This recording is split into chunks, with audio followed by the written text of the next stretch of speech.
인류의 삶을 다른 차원으로 올려놓은 20세기 프로메테우스, 에어컨의 아버지 윌리스 캐리어. 그를 숭배하는 시즌이 돌아왔습니다. 하지만 이 시원한 바람 뒤에 우리가 애써 외면해온 불편한 진실이 숨어 있는데요. 바로 에어컨의 심장, 냉매. 이 냉매가 기후변화를 일으키는 7대 온실가스 중 하나이자 앞으로 우리가 예의주시해야 할 온실가스라는 사실입니다.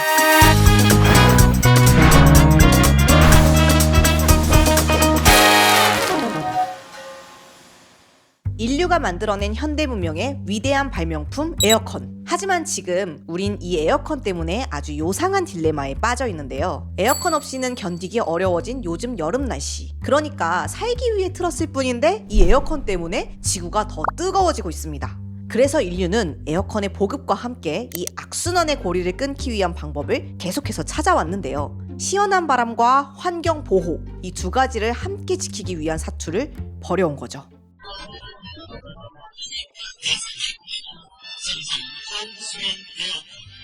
70, 80년대 한국에서 에어컨은 단순한 가전제품이 아니었습니다. 거실 한복판을 차지하고 그 집의 경제력을 드러내는 일종의 부의 상징이었죠. 그리고 이때 쓰이던 냉매가 바로 CFC, 일명 프레온가스였습니다. 당시 사람들에게 프레온가스는 마치 마법 같은 존재였습니다. 불에 잘 타지도 않고 독성도 낮고 효율까지 높았으니까요. 인류를 지독한 더위로부터 해방시켜줄 신소재로 여겨졌죠. 하지만 1974년 영원할 것만 같던 이 마법의 물질이 오존층을 파괴할 수 있다는 가능성이 처음 밝혀집니다. hole in the ozone shield is the size of the continental United States. 결국 1987년 전 세계 국가들은 캐나다 몬트리올에 모여 중요한 합의를 하게 됩니다. 그리고 여기서 등장하는 게 몬트리올 의정서라는 건데요. 인류가 CFC 냉매를 단계적으로 퇴출하자고 약속한 국제 협약이죠. 전 세계 모든 UN 회원국이 이 협약에 참여하면서 CFC는 2010년을 전후로 사실상 역사 속으로 사라지게 됩니다. 그래도 냉매는 계속 필요할 것 같은데 무슨 다른 대안이 있었던 거예요? 아, 그렇죠. 퇴출된 CFC를 대신할 냉매로 HCFC라는 냉매가 반짝 활용되기도 했어요. 오존층 파괴 지수가 CFC에 비해 10분의 1 수준이었거든요. 근데 이것도 완벽한 대안은 아니라서 그 과도기 냉매로 평가를 받고 그래서 빠르게 퇴장하게 됐어요. 그렇게 냉매 유목민이 된 인류는 1980년대 새로운 냉매를 개발하게 되는데요. 그것은 바로 현재 가장 많이 사용하고 있는 냉매인 수소 불화탄소 HFC였습니다. HFC는 1세대 냉매였던 CFC의 장점은 그대로 유지하면서도 오존층은 건드리지 않는 그야말로 완벽한 상위 호환 버전의 냉매였습니다. 그런데 이 HFC도 문제가 있었습니다. 바로 GWP, 지구온난화 지수가 문제였죠. 지구의 온도를 높이는 초강력 온실가스였던 겁니다. HFC의 지구온난화 지수가 이산화탄소보다 많게는 10,000배 이상 더 높거든요. 결국 전 세계는 또다시 규제를 하기 시작했습니다. 하지만 이미 우리 생활 전반에서 사용되고 있던 HFC 냉매를 줄이는 건 생각보다 쉽지 않았습니다. 사실 에어컨 얘기로 영상을 시작했지만 냉매라는 게 현대 문명에 없어서는 안 되는 핵심 기술이기 때문이죠. 냉매라고 하는 것들이 우리가 흔히 주위에서 쓰고 있는 에어컨, 냉장고 또는 콜드체인 트럭 같은 것들이 다 거기 안에 들어가 있는 중요 매체로서 그런 것들이 있기 때문에 우리가 실내에서 있는 열을 빼앗아서 시원하게 해줄 수 있고 또는 이제 음식물 보관하는 창고안을 시원하게 해줌으로써 음식물 보관하는 그러한 산업들이 연동이 되어 있거든요. 냉장 시스템이 단순히 이제 가정에만 사용이 되는 게 아니잖아요. 그래서 물류를 유통하는 전 과정에 그 냉장이 들어간다고 생각을 하면 될 것 같아요. 사실 현대 사회에서는 모든 물류 과정에 이렇게 많이 들어가 있는 거라고 생각을 할 수 있습니다. 식품뿐만이 아니라 이 작은 온도 변화에도 민감한 백신이나 의약품의 안전한 유통도 다 이 콜드체인이 있기 때문에 가능한 거거든요. 만약 콜드체인에 문제가 생기게 되면 유통물품 전체를 폐기해야 될 수도 있기 때문에 냉매는 현대사회를 유지하는 정말 중요한 인프라인 거죠. 이게 우리한테 없어서는 안 되는 기술인데 그 기술에 필요한 물질이 기후변화를 더 나빠지게 한다니까 다른 냉매를 또 찾아야겠네요. 맞아요. 찾으면 문제 생기고 또 찾으면 문제 생기고 이상적인 냉매를 찾는다는 게 진짜 쉽지 않은 것 같아요. 자, 그래도 어쩌겠습니까? 답을 찾기 위해 또 다른 냉매 물질을 계속 개발해야죠. 쉽지만은 않았던 냉매 개발이었지만 2008년 미국 기업들에 의해 새로운 냉매 물질은 HFO가 제안되는데요. 바로 4세대 냉매였습니다. 오존층도 파괴하지 않고 지구온난화 지수도 낮았기 때문에 이제는 진짜 우리가 오래 쓸 수 있는 그런 냉매가 개발됐다고 말할 수 있나 했는데 HFO도 문제가 없는 건 아니었습니다. HFO는 지구온난화 지수가 0에 가깝기는 하지만 대기에 배출이 되면은 TFA라는 물질을 생성하게 되는데요. 이 TFA라는 물질은 분해가 되지 않는 물질이고 물에 잘 녹는 특성이 있기 때문에 비와 함께 내리게 되면 식수를 오염시키는 등 생태계에 축적됩니다. Forever Chemicals라고 영원히 안 없어지는 물질. 엑시드 계열 같은 물질들이 만들어진다라고 보고가 되고 있고 그러한 것들이 몸 내에서 흡수됐을 경우에는 각종 질병의 또는 암이라든지 이러한 것들의 원인 물질이 된다라고 보고되어 있고 있는 상태입니다. HFO가 생성하는 TFA의 유해성이 과대평가됐다는 산업계의 반론도 있었습니다. HFO가 분해될 때 발생하는 TFA 양이 과장됐다는 주장이었죠. 하지만 인체와 생태계에 축적되면서 우리의 건강을 어떤 식으로 해칠지 모르는 물질에 대해 우리가 과학적인 검증 없이 쓸 순 없잖아요. 결국 안정성에 대한 충분한 근거가 나오기 전까지는 HFO 역시 우리가 안심하고 사용하기에는 논란의 여지가 남아있는 냉매인 셈이죠. 산업적인 측면을 보자면 HFO는 앞으로 규제가 점점 더 생길 가능성이 있습니다. 우리나라 기업들은 에어컨이나 냉장고와 같은 제품들을 해외로 수출을 많이 하게 됩니다. 그렇기 때문에 국내 기업들은 해외 규제에 많은 영향을 받을 수밖에 없는데요. 예를 들면은 유럽 같은 경우에는 F가스 규제를 통해 2026년부터 가정용 냉방기기에 들어가는 HFO 사용을 금지했습니다. 이처럼 앞으로 해외 규제들은 점점 HFO에 대한 규제를 추가할 가능성이 있습니다. 만약 국내 기업에서 HSC의 대안으로 HFO를 지금 선택해서 투자를 한다고 하더라도 향후에 이런 규제가 생기게 된다면 이를 준수하기 위해서 어쩔 수 없이 다시 또 한 번 냉매 전환을 해야 할 수도 있습니다. 정리하면 HFC를 대체할 냉매로 HFO를 단기적으로 생각할 수도 있겠지만 궁극적인 대안이 될 수는 없는 상황인 것 같습니다.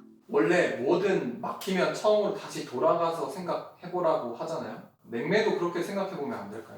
이게 진짜 틀린 말이 아닌 게 실제로 유럽이 다시 원초적인 방식으로 돌아가서 자연 냉매를 사용하려고 하고 있어요. 자연 냉매라는 게 앞에서 1세대라고 소개했던 CFC보다 훨씬 이전부터 사용된 냉매들이거든요.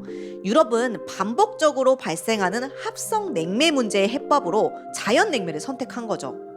자연 냉매는 이미 자연적으로 존재하고 있는 물질을 냉매로 사용하는 것인데요. 대표적으로 이산화탄소, 암모니아, 그리고 탄화수소 계열이 있습니다. HSC와 같은 합성 냉매와 자연 냉매의 가장 큰 차이점은 기후와 환경 영향에 있는데요. 자연 냉매 같은 경우에는 GWP가 0에 가깝거나 매우 낮은 수준이고 이게 분해되는 과정에서 환경에 장기적으로 남는 물질을 생성하지 않는다는 장점이 있습니다. 하지만 이러한 물질들 같은 경우는 기본적으로 가연성 물질입니다. 가연성 문제로 인해서 사용량에 제한이 걸려지고 있어서 그런 부분이 조금 대중화에는 걸림돌이 되고 있어서 일본과 미국 같은 경우에는 가연성 냉매도 이제 점차 사용을 할 수 있도록 규제를 완화하고 있고요. 자연 냉매에 대한 사용이 훨씬 더 유연한 유럽 같은 경우에는 이제 HFC의 대안으로 자연 냉매를 고려하고 있습니다. 유럽은 HFC 사용을 단계적으로 줄여나가는 동시에 히트펌프, 에어컨, 냉장, 냉동 시스템 등의 다양한 분야에서 이 자연 냉매 사용을 빠르게 늘려갔습니다. 그리고 그 중심에는 F가스 규제라는 유럽의 강력한 환경 정책이 있었습니다. F가스 규제에서 눈여겨봐야 할 점은 이게 단순히 GWP 기준을 정립을 하는 것이 아니라 이제 사용처별 냉매를 규정한다는 점입니다. 그래서 예를 들면은 특정 냉방기기에서 굉장히 낮은 GWP만 사용할 수 있다고 규제를 함으로써 사실상 자연 냉매를 사용하도록 구조를 바꾸는 통합적인 규제라고 볼 수 있습니다. 이게 유럽의 규제이긴 해도 그 영향이 유럽 안에서만 끝나는 건 아닙니다. 한국처럼 냉방 공조 산업 규모가 큰 나라들은 유럽 시장에 진입하기 위해서 반드시 충족해야 하는 기준이기 때문이죠. 이 유럽의 F가스 규제가 시장이 자연 냉매를 선택하도록 점점 유도하고 있기 때문에 결코 우리와 무관한 얘기가 아니다라고 볼 수 있고요. 그럼 한국의 상황은 어떨까요? 한국은 HFC 배출량이 매해 최고치를 경신하고 있는 상황입니다. 냉매 누출이나 폐기 과정에서 HFC가 계속 대기 중으로 배출되고 있는 거죠. 그런데 한국도 국가 온실가스 감축 목표나 국제 조약을 지키려면 HFC 사용을 줄여나가야 하는 상황인데 왜 HFC 배출량은 계속해서 늘어나고 있는 걸까요? 근데 한국 같은 경우에는 기업들이 아직 HFC를 사용한다고 해도 크게 페널티가 없어요. HFC의 한 90% 이상을 수입을 하는데 그 수입 부담금을 산업부에 내게 되거든요. 근데 그게 굉장히 낮은 수준이어서 그걸 그냥 내면서 HFC를 사용하는 게 이제 전환하는 비용보다 싸다고 판단이 되니까 계속 그냥 HFC를 사용을 하는 거고, 하반기에 냉매관리법이 나온다고 듣기는 했어요. 이제 그게 나오면 좀 더 규제가 강화가 되기는 하겠지만 굳이 지금 막 엄청 빠르게 전환을 해야 되는 압박은 국내에선 없고 이런 해외 수출을 해야 되기 때문에 아직 한국에선 HFC를 대체할 수 있는 현실적인 해법이 명확하게 없는 상황이다 보니까 어쩔 수 없는 부분도 있는 것 같습니다. 결국엔 한국도 HFC 배출을 줄여나가야 하잖아요. 그래서 자연냉매에 대한 연구 개발이나 지원도 계속하면서 당장 HFC 배출을 줄일 수 있는 현실적인 방법이 뭐가 있을까 고민이 필요한 건데요. 사실 방법이 이미 있어요. 바로 사용한 냉매가 대기 중으로 함부로 버려지지 않게 냉매를 잘 회수하는 일입니다. 저희가 통상적으로 보면 20RT 미만의 회수한 냉매들을 모아봤어요. 모아봤는데 1년에 저희 협회를 통해서 나오는 게 한 5톤 정도밖에 안 돼요. 이거는 법적 의무 대상이 아니다 보니까 회수를 하지 않거나 아니면 정말 뜻이 있어서 지구 환경에 좀 동조하고 싶다 그래서 그런 분들이 회수해서 보내주시는 거고, 나머지는 거의 전부 다 대기 중에 방출되고 있는 거예요. 우리나라가 사용하는 전체 냉매 중에서 일정 규모 이상의 냉매만 회수를 하다 보니까 집에 있는 일반 가전제품에 사용되는 냉매들은 회수가 거의 안 되고 있다고 합니다. 그래서 회수되지 않은 냉매 대부분이 폐기 과정에서 HFC를 대기에 그대로 방출하고 있는 거고요. 사실 이런 소형 설비들에 있는 냉매까지 우리가 회수를 잘 해줘야 HFC 배출을 효과적으로 줄일 수 있을 텐데요. 이런 부분에 대한 법 제도나 정책이 아직은 많이 미흡한 것 같아서 개선이 되면 좋을 것 같아요. 이 냉매 회수라는 게 자원 재활용이에요. 사용 기한이 지나가지고 회수된 냉매들을 모아서 재활용센터 가서 새롭게 재생 냉매를 만들 수가 있거든요. 우리나라에서는 냉매를 만들지 못해요. 아예 100% 수입이야. 그럼 자원 재활용이 된다는 얘기는 수입량이 그만큼 줄어든다는 개념이잖아요. 그러면서 이어지는 게 뭐냐면 외화 반출이 안 돼요. 이런 장점들이 있는데 그런 부분들에 대한 것들을 정부에서 좀 고민이 좀 필요하지 않나라는 생각을 하고요. 앞으로는 우리도 냉매를 더 체계적으로 관리해서 다시 사용할 수 있는 냉매는 재생하고 파괴할 수 있는 냉매는 안전하게 분해하는 그런 관리 제도가 잘 자리 잡으면 좋을 것 같습니다. 뜨거운 여름철, 이 시원한 에어컨 바람이 기후를 더 뜨겁게 만들고 있다는 게 아이러니하지만 우리가 이 아이러니를 알고 있다는 것, 그게 변화의 시작이 아닐까요? 이번 영상도 끝까지 시청해주셔서 감사합니다. 혹시 이 이슈에 대해서 더 궁금하신 분들이 있다면 저희 유튜브 설명란 링크에 들어가시면 더 자세한 내용을 보실 수 있습니다. 다음 편도 우리가 꼭 알아야 하는 이야기로 돌아오도록 하겠습니다. 안녕!